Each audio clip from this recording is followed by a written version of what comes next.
स्वामी अब हमें और प्रतीक्षा मत करवाइए, ना दीजिए ना हमें वो गजरा।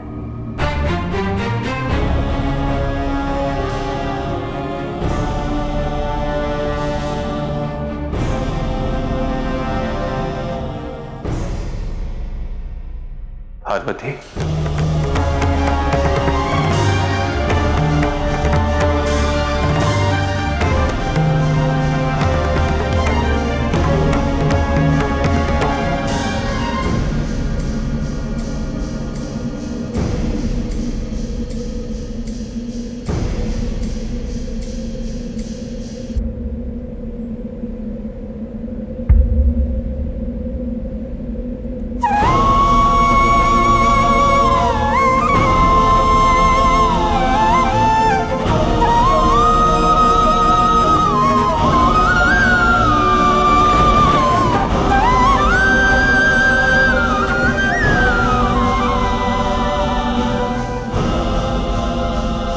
गजरा था पार्वती,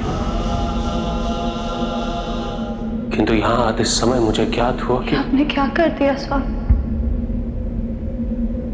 हमने आपसे कहा था यदि आप गजरा लाने में असमर्थ रहे तो हम सदैव के लिए आपकी सभी स्मृतियों को अपने मन से मिटा देंगे।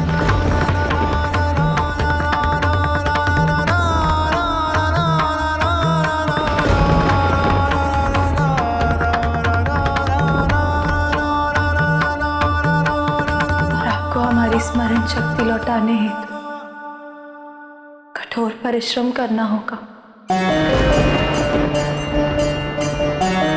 ठीक उसी प्रकार जिस प्रकार हमने किया था। नहीं पार्वती,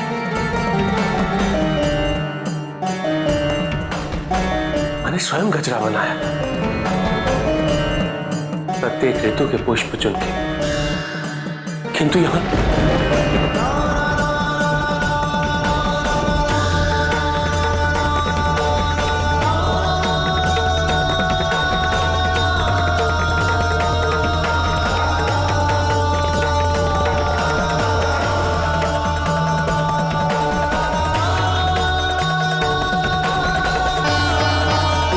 क्षमा कर दीजिए स्वामी। नहीं पार्वती,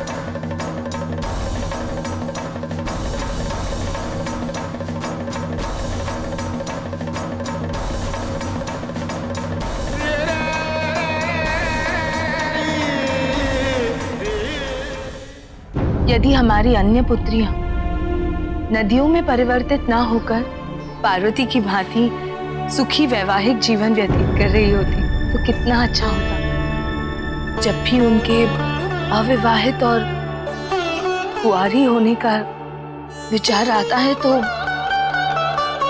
अत्यंत दुख होता है। प्रसन्नता तो इसी बात की है ना, ये हमारी पार्वती ने विवाह किया है, और वो भी महादेव के साथ। कितना प्रेम करते हैं वो पार्वती को, इसलिए तुम सुखी। माँ, पिताजी,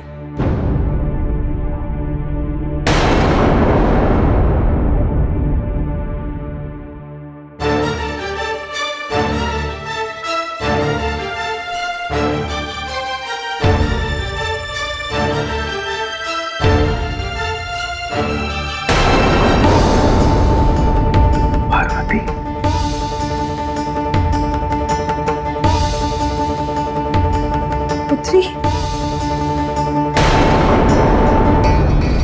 पार्वती। पुत्री, तुम यहाँ इस समय?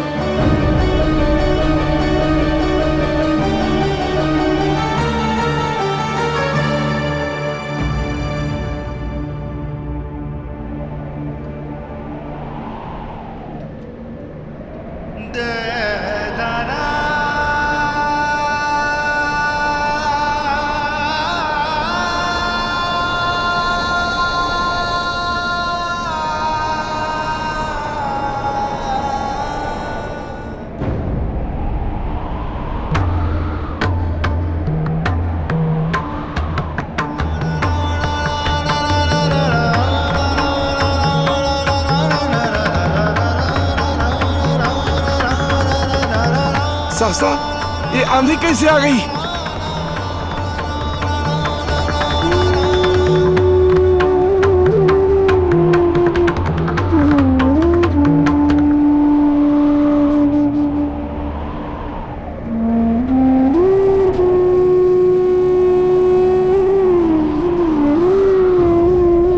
प्रभु,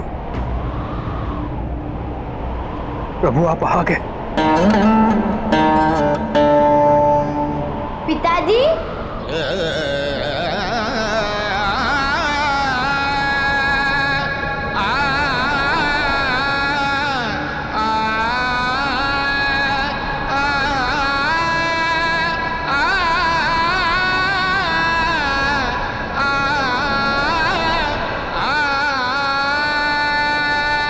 आपने हमें सूचित क्यों नहीं किया? हम तो आपके और माँ के स्वागत के लिए पूरे कैलाश को सजाने वाले थे। और अब जानते हैं पिताजी, आपकी अनुपस्थिति में कैलाश की मैंने संपूर्ण रूप से देखरेख की। सभी कार्य निरंतर होते रहे और यही नहीं, मैंने माँ के दायित्व का निर्वाह भी किया। प्रतिदिन नंदी व सभी गण प्रेतों के लिए भोजन भी बनाया।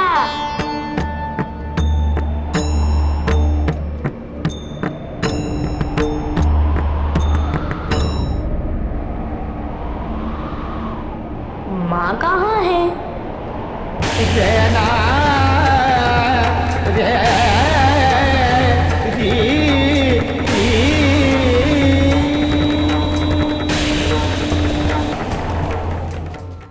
और पिताजी इतने व्याकुल क्यों हो रहे हैं? तुम्हारा ये रूप, तुम्हारे ये वस्त्र।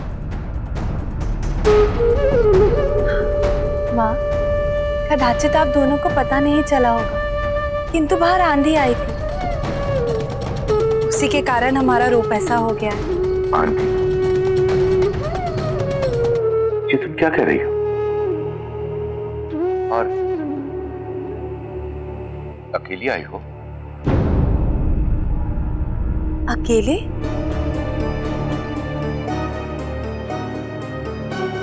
हम कुछ समझे नहीं पिताजी।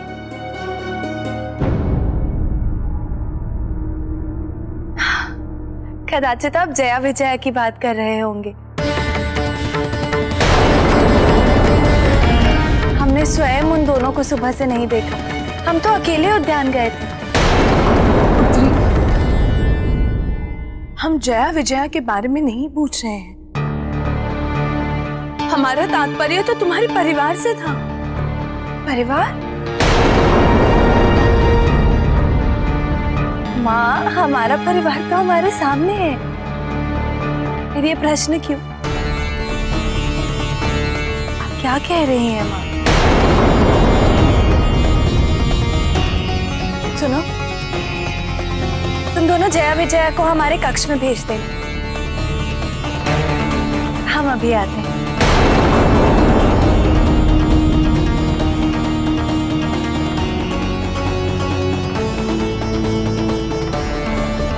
पिताजी बताइए ना, माँ कहाँ है? माता अवश्य ही आपके लिए कोई विशेष फल लेकर आ रही होगी, है ना प्रभु?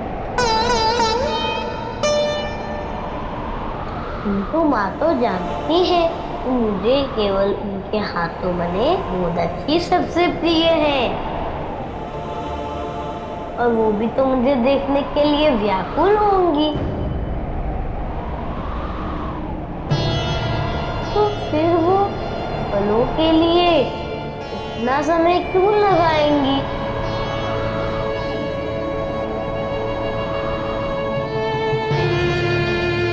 बताइए ना पिताजी, माँ कहाँ गई? तुम्हारी माता नाना और नानी के यहाँ गई है। नाना नानी के पास? तो क्यों? और वो भी अकेले? हाँ, अब मैं समझा, आप मुझे यहाँ लेने के लिए आए हैं।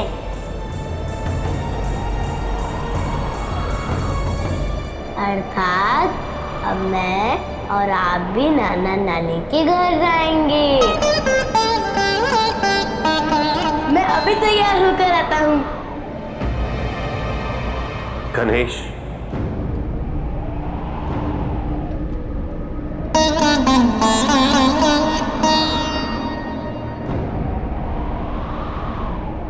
तुम्हारी माता ने मुझसे संबंधित सभी स्मृतियों को त्याग दिया।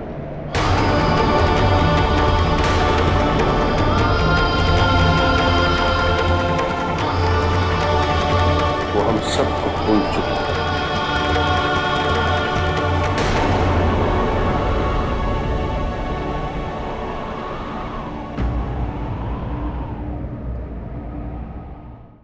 माँ कब लौटेंगे पिताजी? उन्हें समय लगेगा पुत्र। समय लगेगा? कितना समय लगेगा पिताजी?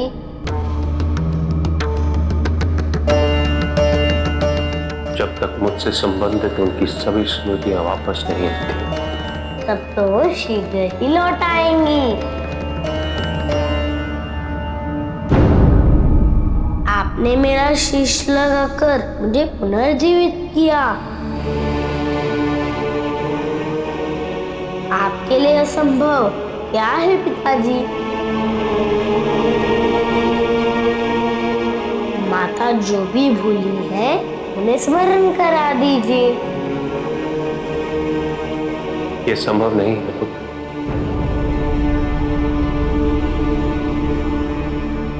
तुम्हारी माता के स्मृति नाश का कारण स्वयं उनकी अर्थात आदि शक्ति की जीवा से निकले हुए उनके वचन।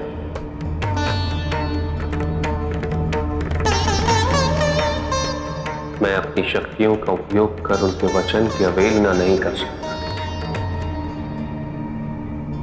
तुम्हारी माता ने स्वयं अपनी इच्छा से मेरे लिए अपने मन के द्वार बंद किए।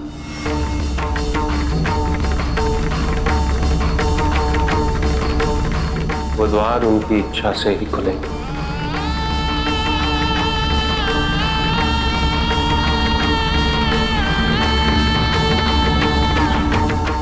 आज अपने ही कक्ष में ऐसा क्यों प्रतीत हो रहा है जैसे हम यहाँ रहते ही ना हो।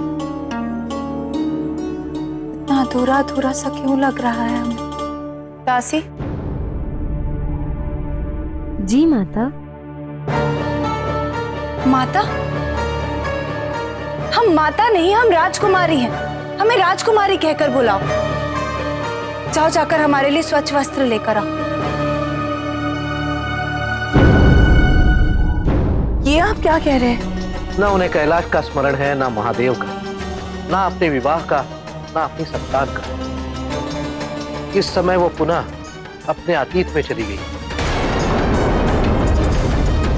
वो अतीत तो महादेव से अनभिज्ञ है। इसमें किसी का भी हस्तक्षेप या मध्यस्थता उचित नहीं है, क्योंकि इससे महादेव के लिए कठिनाइयां और भी बढ़ जाएंगी। जब तक वो यहाँ हैं, तब तक सब कुछ वैसे ही रहना चाहिए जैसे उनके विवाह से पूर्व हुआ करता था। वही वातावरण, वही सब कुछ। सबको यह स्पष्ट किया जाए कि महादेव का परिवार तथा कैलाश के संबंध में उनसे कोई भी बात न की जाए, कोई भी प्रश्न न पूछा जाए, क्योंकि ऐसे प्रश्न माता को और भी व्याकुल कर देंगे।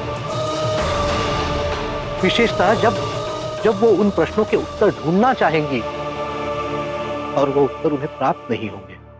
ये कैसी परीक्षा ले रही है हमारी पुत्री? मत भूलिए देवी कि यदि आदिशक्ति ने ऐसा किया है तो इसमें उनका कोई बड़ा उद्देश्य निहित होगा।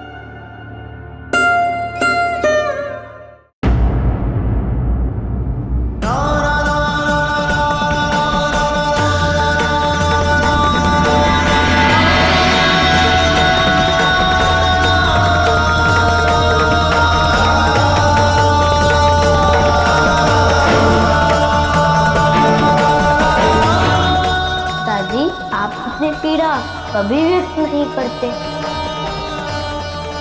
तो मैं जानता हूँ कि आप इतने अकेले हो गए हैं। आपके दुख का आभास है मुझे। अब मुझे ही कुछ करना होगा।